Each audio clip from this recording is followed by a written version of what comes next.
नमस्कार दोस्तों, ये लेक्चर नंबर 36 है। इसमें क्वेश्चन नंबर 6 और 8 दो करेंगे। देखो एक्चुअली इच्छा तो मेरी है कि सारे करवा दूं, लेकिन प्रॉब्लम ये है कि अगर मैंने सारे करवा दी, सारे क्वेश्चन मैंने करवा दिए, फिर आप क्या करोगे? और आपको पता क्या चलेगा कि क्या आपको समझ में आया और क्या आपको समझ में नहीं आया? क्योंकि मैं तो 1 बाय 1 करके सारे कराता जाऊंगा। लेकिन फिर सोचिए, अगर मैंने सारे करा दिए, 40 क्वेश्चन है, ये मैंने करवा दिए, तो फिर और क्वेश्चन मैं कहाँ से लाऊंगा? तो ये जरूरी पार्ट है कि पहले आप लोगों को प्रॉब्लम आए, पहले आप अटके फंसे कि ये नहीं हो रहा है, आगे नहीं बढ़ रहा है, फिर आप मुझसे पूछे। तो ये मजेदार वाली बात है, ये मजे वाली बात है।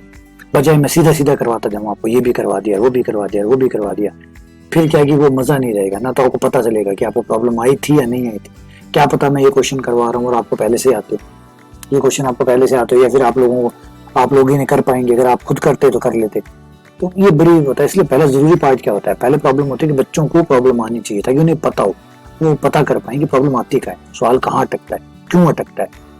ठीक है, इसका फिर मैं बताऊं तो उनको पता चलेगा सॉल्यूशन। जब ऐसे अटकती है गाड़ी तो उसको सॉल्व कैसे करते हैं। तो अगर मैंने करवा दिए सीधे, तो मैं आप लोगों को बिल्कुल भी परेशान नहीं कर रहा, बिल्कुल परेशान नहीं कर रहा। तो भाई, एक टीचर वो हो ही नहीं सकता जो बच्चों को परेशान ना करे। एक टीचर जो होता है बच्चों को हमेशा मोटिवेट करता है, बच्चों को हमेशा इंस्पायर करता है कि वो अपनी सीमाओं को लांगे, वो अपनी सीमाओं को पार जाए। ठीक है ना। तो वो कभी भी उन्हें कंफर्टेबल पोजीशन में नहीं आने देता, कभी भी उन्हें एक कंफर्ट जोन में नहीं रहने देता। हमेशा उनके लिए नए टारगेट सेट करता है, बेटा और बाहर निकलो, और आगे बढ़ो, और आगे बढ़ो। क्योंकि ऑब्वियसली बात है, आगे बढ़ने के लिए तो संघर्ष करना ही पड़ता है। तो इसलिए एक टीचर का ही रोल ये होता है कि बच्चों को और कठिन और कठिन और कठिन काम करवाए ताकि वो और ज्यादा बेटर हो। ठीक है। तो इसलिए जरूरी बात बनती है कि हाँ, मेरा काम बनता है कि मैं पीछे नहीं हट सकता आपसे, मैं आपके साथ रहूंगा। आपको जहां प्रॉब्लम आएगी वो मैं करवाऊंगा, क्योंकि पहले आपको प्रॉब्लम तो आए। तो जरूरी है कि आप प्रॉब्लम लाए, कहीं से भी लाएं। अगर आपको ये बुक पढ़ रहे हैं, ठीक है, कोई और बुक पढ़ रहे हैं, उससे निकाल लें, प्रॉब्लम निकाल ले भाई। हमारे पास हर प्रॉब्लम का सॉल्यूशन है, विश्वास करो। आप कोई प्रॉब्लम लाओ। ठीक है। चलिए क्वेश्चन नंबर 6 और 8 कर लेते हैं। ये क्वेश्चन नंबर 6 मुझे बहुत पसंद है। बहुत पसंद इसलिए भी है कि इसमें जबरदस्त चीजें होती है। इसमें है क्या, पहले तो ये देखिए। ये कह रहा है एक आर रियल नंबर का सेट है और फिर एक संक्रिय है, इस टाइप का प्लस नाम दिया है, इस टाइप का गुणा नाम दिए। ये दो संक्रिय, तो कोई बात नहीं भाई, क्या फर्क पड़ता है कैसे संक्रिय है ना। अब करना क्या है इसके अंदर जो संक्रिया को डिफाइंड किया गया है वो ऐसे है। ये जो प्लस वाली संक्रिया है, जो प्रथम संक्रिया है, वो इस तरीके से काम करेगी, a plus B minus one. और ये जो दूसरी वाली संक्रिया है, ये जो गुणा वाली संक्रिया है, ये ऐसे काम करेगी। क्वेश्चन में पूछा गया है कि इन सबको आप अच्छी तरीके से देख लीजिए। एक तो 5 का योज्य प्रतिलोम बताइए। क्वेश्चन ये कहता है कि 5 का योज्य प्रतिलोम बताइए कि योज्य प्रतिलोम कितना होगा। ठीक है भाई, नंबर 1 बात ये बतानी है कि 5 का योज्य प्रतिलोम क्या होगा। नंबर 2 ये बताना है कि गुणात्मक प्रतिलोम क्या होगा। इसी 5 का गुणात्मक यानी मल्टीप्लिकेटिव इनवर्स क्या होगा। 5 का ही निकालना तो है। लेकिन आपको याद है, आपको पता भी होगा कि भाई प्रतिलोम निकालने से पहले तत्समक निकालना पड़ता है। बिना तत्समक के आप प्रतिलोम नहीं निकाल सकते। तो अब यहाँ पे मैं तत्समक का नाम मुझे, क्योंकि जरूरी नहीं है 0 0 ही आए, इसलिए काम करते हैं 0 नाम नहीं रखते। परमे के अंदर तो आप 0 रख लेते हो, कोई दिक्कत नहीं होता। सॉल्व के अंदर क्या आप 0 मानोगे, वो निकल के 5 आएगा या 6 आएगा या 1 आएगा, तो आप कंफ्यूज हो जाओगे। इसलिए काम करो, तत्समक का कोई और नाम रख लो भाई, एक बार कोई प्यारा सा नाम रख लो जो आपको पसंद हो। माना, तो क्या निकल के आएगा उसके हिसाब से देख लेंगे। माना योज्य तत्समक जो है,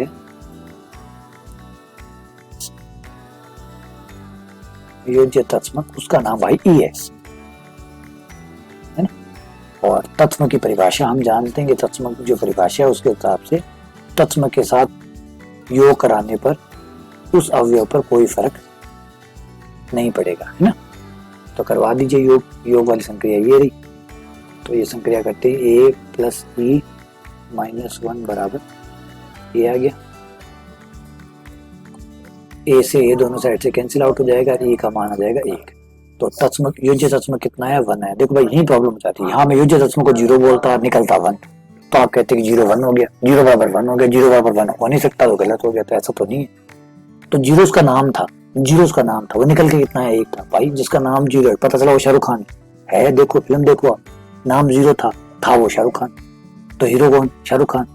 नाम क्या, 0। तो भाई 0 ही हीरो है, 0 ही हीरो है। यहाँ देख, तो यहाँ अगर 0 कहता तो 0 क्या निकल के आता, 1। यानी यहाँ जो 0 है वो हीरो है। जीरो जीरो नहीं है, ठीक है निकला है, इसलिए नाम ये रख लिया, मैंने कंफ्यूज ना हो जाए भाई, ये ना हो जाए 0 बराबर 1 हो गया और आप कह रहे हो ये तो गलत है, मुझे पता है, मैंने 6ठी क्लास में पढ़ा था कि 0 और 1 कभी बराबर नहीं होते, इसलिए गलत ना हो, ठीक है ना। देखो गलत तो वो भी नहीं है कि 0 बराबर 1 लिखता हूँ, उसका मतलब है कि जिसका नाम भाई 0 था वो कितना निकल के आया, 1 निकल गया, बस समझने का फर्क है बेटा, समझने का फर्क है, आप चीजों को कैसे समझते हैं उससे फर्क पड़ता है। तो ये हो गया, E1 आ गया, तत्सम का भी 1 आ गया। अब प्रतिलोम की परिभाषा में चलते हैं, है ना। प्रतिलोम की परिभाषा क्या कहती है कि कोई भी प्रतिलोम होगा, नाम रख लेता हूँ ए डैश, जो भी प्रतिलोम होगा उससे संक्रिया कराने पर ई आएगा, है ना। और फिलहाल हमें ए कितना लेना है, 5 लेना है, क्योंकि क्वेश्चन में कहा गया कि 5 का योज्य प्रतिलोम निकालिए, तो ए 5 ले लिया। ई हम बताइए 1 है, ए प्लस ए डैश माइनस 1 बराबर ई 1 है, और ए 5 है, ये 5 हो गया, ये 5 प्लस ए डैश माइनस 1 बराबर 1, और भाई ए डैश बराबर आ गया, ये 2 हो गया, 2 में से 5 गया माइनस, ये प्रतिलोम योज्य प्रतिलोम। तो 1 का योज्य प्रतिलोम कितना हुआ। अब यहाँ भी वही बात होती है, देखो यहाँ भी मैंने माइनस ए नाम नहीं दिया, क्योंकि हम पर में लिखते तो माइनस ए नाम देते, क्योंकि वहां पे कोई मान मून नहीं आने वाले थे, तो हम कॉल करते, उसमें बोलते, नाम से पुकारते, रामू श्यामू मोहन, ये नाम है उसमें, तो उसमें कोई सवाल तो कर नहीं रहे कि वो कुछ और निकल के आ जाएगा, तो नाम रखे तू। अब यहाँ पे मैं कहता, मैं यहाँ कहता ए 5 है,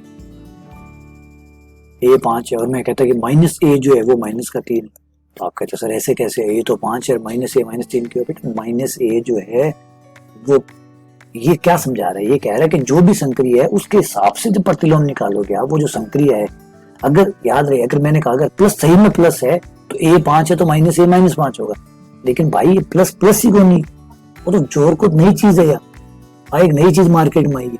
अब जो नई संक्रिया है तो ये नई संक्रिया के लिए माइनस ए नए टाइप को सी, नए टाइप को माइनस ए के निकले, माइनस को 3 निकले। अब बात समझो ये बात, तो चलो अब गुणा की बात करते हैं।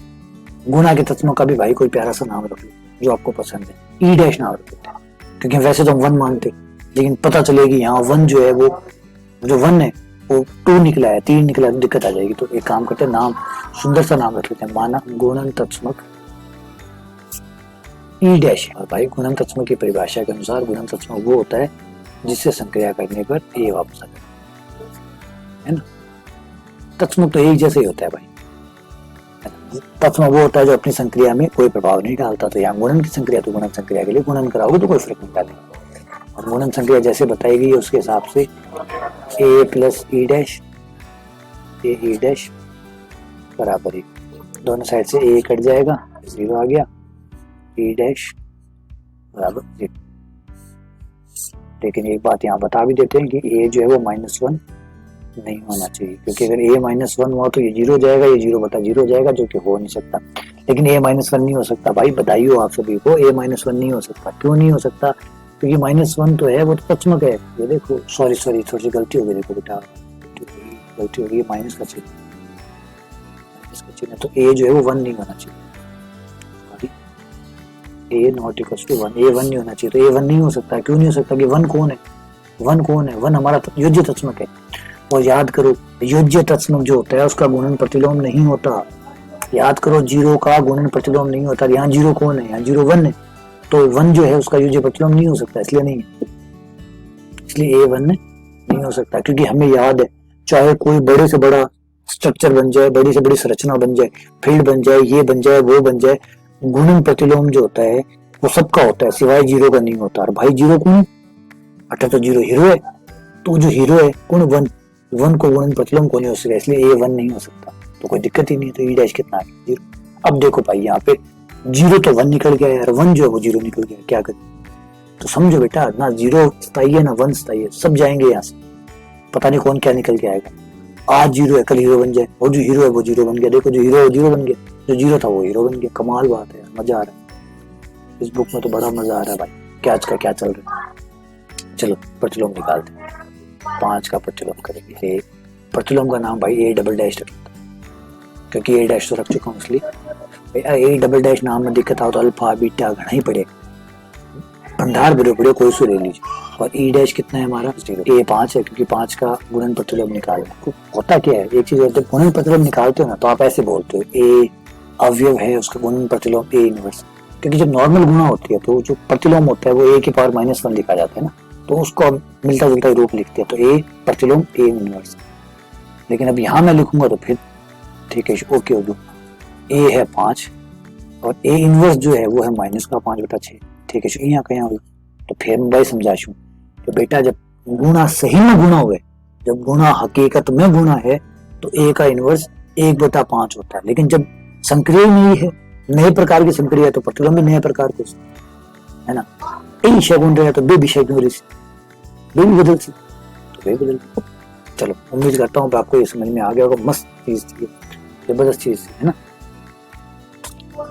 और अब हम इसका क्वेश्चन कर रहे हैं 8वां, ये भी जबरदस्त क्वेश्चन है यार भाई, जबरदस्त क्वेश्चन है ये पेपर आरएस में आया हुआ है, आरएस के प्री में आया हुआ है 2003 में, और बड़ा प्यारा क्वेश्चन है।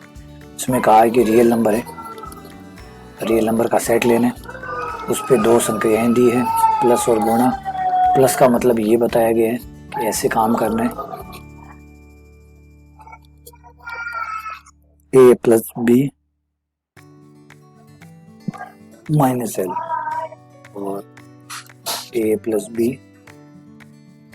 M A B. अब ये कह रहा है कि भाई बताइए कि एल और एम क्या हो सकते हैं, संभावित मान बता दीजिए, एल और एम के संभावित मान, सारे मान नहीं बताते क्योंकि ऑप्शन का क्वेश्चन है, इन 4 में से कौन सा हो सकता है। ऑप्शन ए है कि एल जो है वो +1 एम +1, बी जो है वो है L1 M0, सी ऑप्शन है L0 M1 और डी ऑप्शन है LB0 MB0।